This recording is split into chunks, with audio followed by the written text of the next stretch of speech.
Dr. Sarkisian. Any questions or comments about this presentation?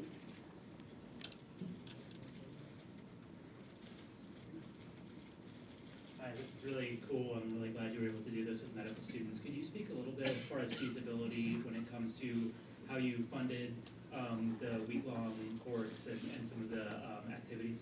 Yeah, sure. So it was completely unfunded, which made it interesting. We relied on the willingness for some of our emergency medicine residents and attendings to teach the medical students, which they surprisingly did voluntarily. So we had our pool of lecturers, and we asked them to teach about something they were interested in. So all these topics are emergency medicine related, and some people had experience in diving or something else, and so they wanted to jump on that. And as far as the location, our hospital has a medical coordination center, or like an emergency operations center, which is big enough to have all the lecturers and all the students attend. And then as far as the practical sessions, there are, despite Camden, New Jersey being sort of inner city, there are some suburban components that have really nice parks. So that we, if anyone's familiar with the landscape of New Jersey, there are the pine lands, which are a large forestry.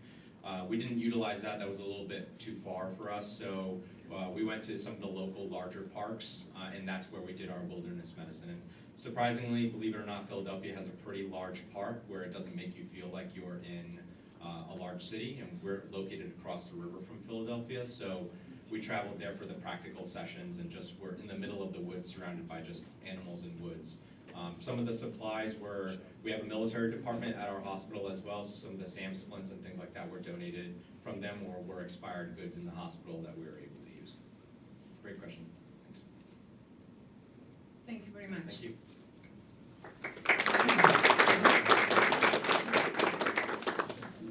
I would like to invite the next speaker, Dr.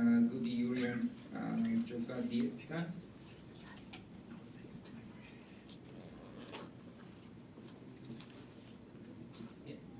Thank you, Chair.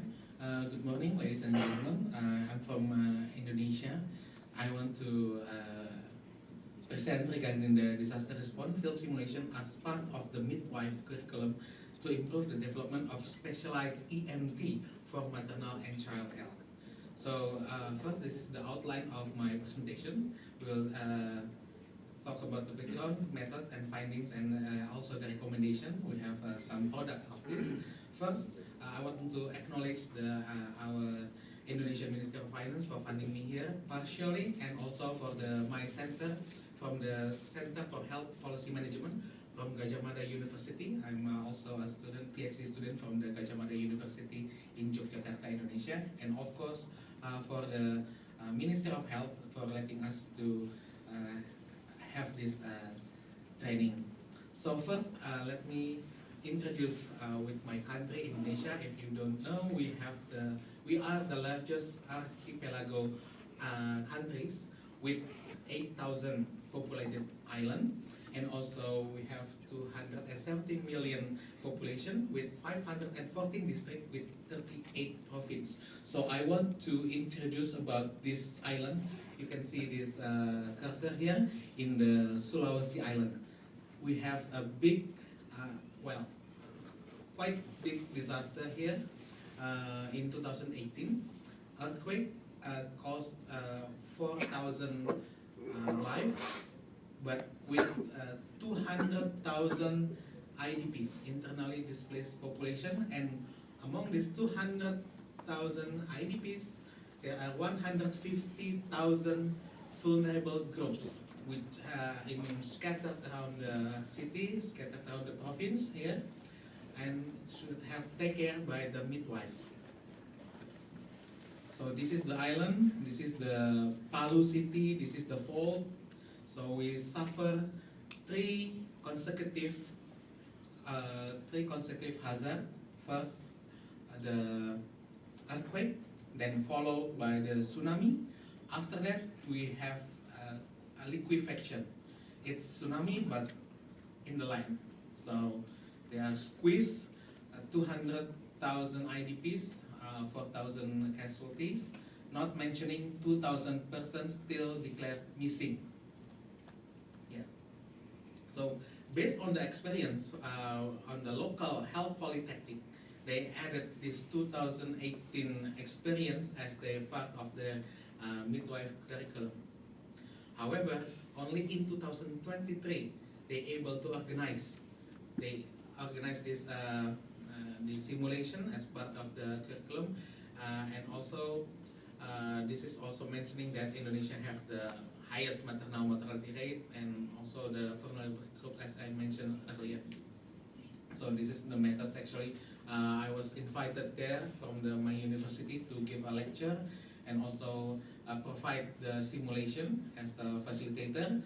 So first we conduct the online lecture, and then after we conduct the academic session, we have this pre-disaster assignment to have this capacity mapping of the local capacity.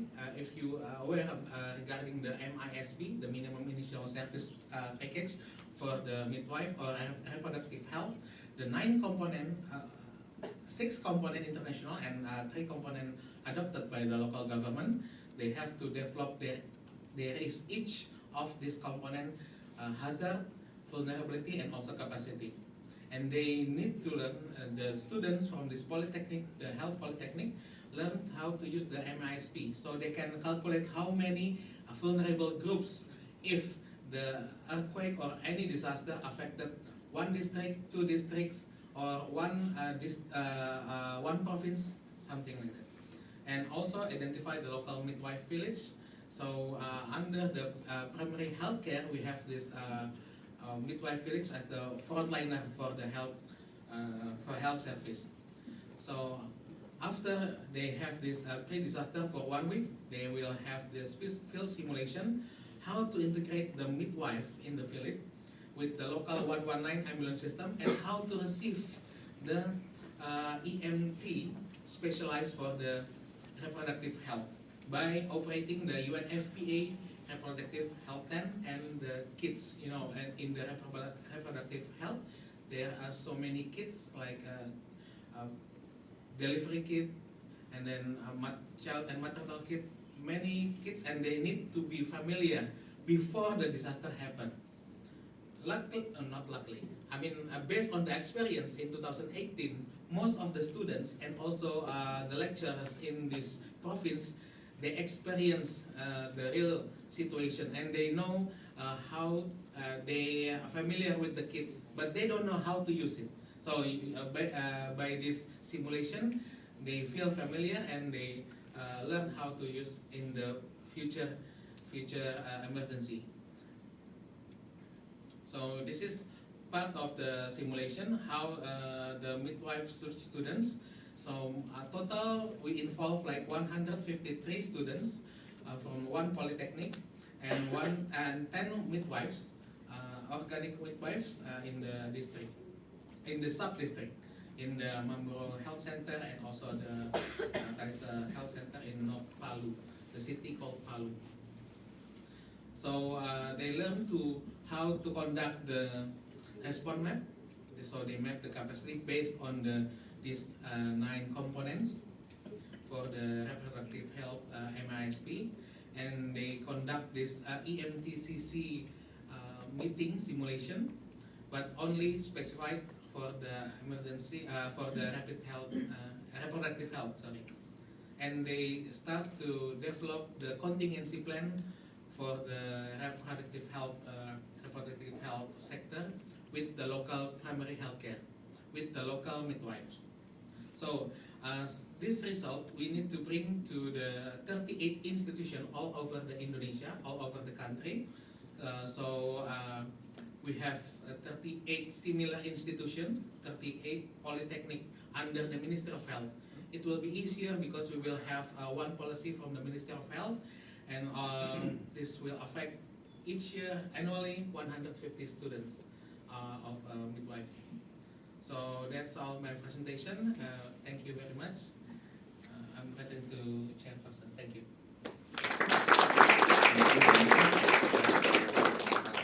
Any other comments or questions regarding this presentation?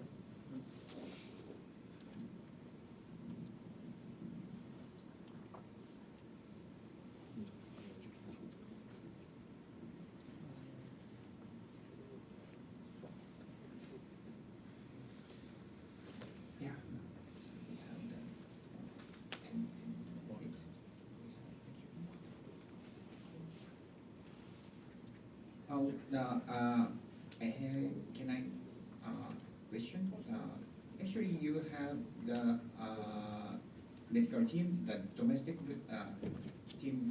medical team for response to the domestic, disasters. Does the medical team have the, capacity for those kind of maternal and child health care? Yeah. So because we try to adopt the Indonesian law, the regulation from the Ministry of Health, number 75, 2019, they adopted this EMT initiative. So they have this EMT regulation. NGOs, Red Cross, academics, they started to build their own EMT, so-called national EMT. Many EMT. Some of the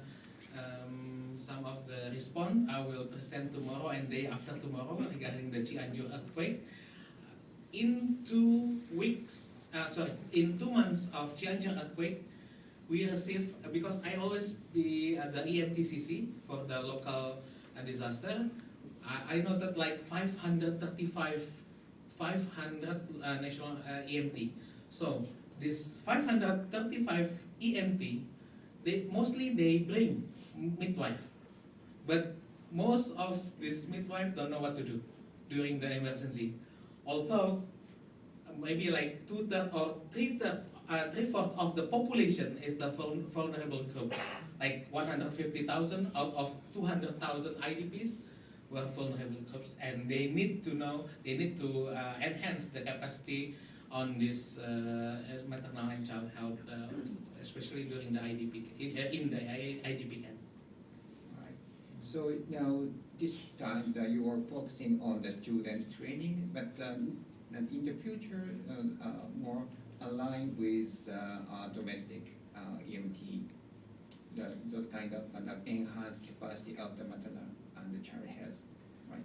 Yeah, because one of the profession with very active profession is the Indonesian Association, Midwife Indonesian Association, which like within 24 hours they will send their team to the field. So we need to build their capacity. Yes, this is quite relevant with the local EMT setting and local EMT regulation.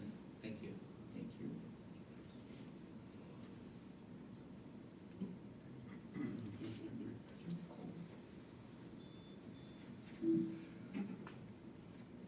We would like to know whether Dr. Wirija Jirasuwanakul is here in the room, because she is supposed to be the next presenter. It seems that she wasn't able to make it. So we would like to introduce Dr. Xian Hao Lin.